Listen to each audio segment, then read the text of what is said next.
La nuit tombe sur Cheval-Blanc. Dans l'hypercentre du village, l'éclairage public diffuse une faible lumière.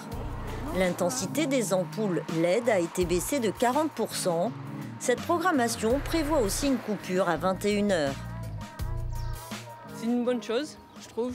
Oui, ça sert à rien que ce soit allumé pour rien.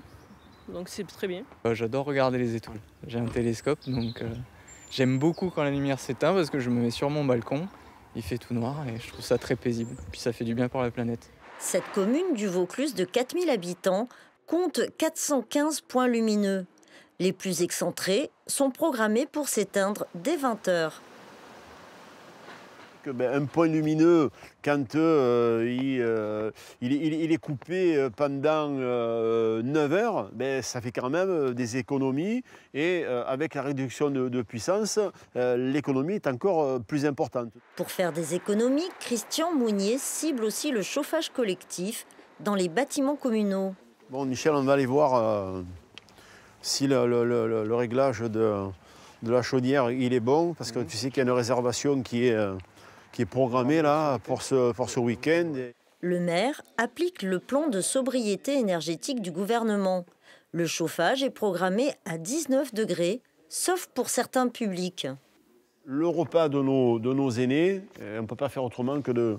22 degrés, 21, 22 ? Ouais, ils ont toujours froid, donc on passera à 22. Baisser la facture énergétique, une volonté entamée il y a plus de 10 ans à Cheval-Blanc avec l'isolation des bâtiments. La chaudière à gaz et les pompes à chaleur ont aussi remplacé les vieilles chaudières à fioul. Malgré ces investissements, la facture ne baisse pas. Pour nous, commune de Cheval-Blanc, grosso modo, le budget annuel, 135-40 000 euros, énergie, gaz, électricité. Vous imaginez s'il est multiplié par 3, l'économie sera la bienvenue, mais ça sera insignifiant par rapport à l'augmentation et l'explosion du coût de notre énergie.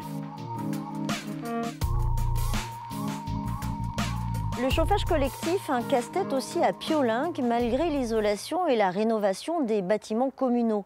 Avant l'hiver, le maire et son responsable technique vérifient les installations dans les crèches et les écoles. Tout est prêt. Voilà, très bien. Donc, on est au-dessus de la température. Au-dessus, donc ce qu'on va faire maintenant, on va aller voir la chaudière. Une chaudière à gaz, dernière génération, entièrement programmable, installée l'an dernier. Les tuyauteries sont isolées, avec un montage en cascade.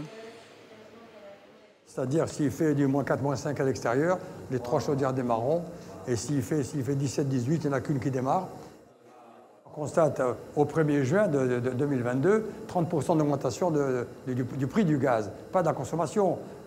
La consommation, c'est une chose, mais le prix est une autre chose. On consomme moins, mais on paye plus qu'avant. Mettre donc des pellets, c'est-à-dire des granules, il fallait du stockage. Et là, nous avions donc actuellement le gaz qui arrivait ici. Nous avons un contrat, une convention avec 5 ou 6 communes d'achat de gaz et d'électricité. L'installation a été faite, donc on a préféré au gaz. Face à ce virage énergétique, Piolinc a une longueur d'avance. Pour preuve, on se trouve sur la plus grande centrale photovoltaïque flottante d'Europe. Elle a une surface de 17 hectares, inaugurée en 2019. Il y a même eu dernièrement une extension de réalisée de 6 hectares. Avec cette installation, Piolinc est la seule commune de plus de 5000 habitants à produire plus d'électricité qu'elle n'en consomme.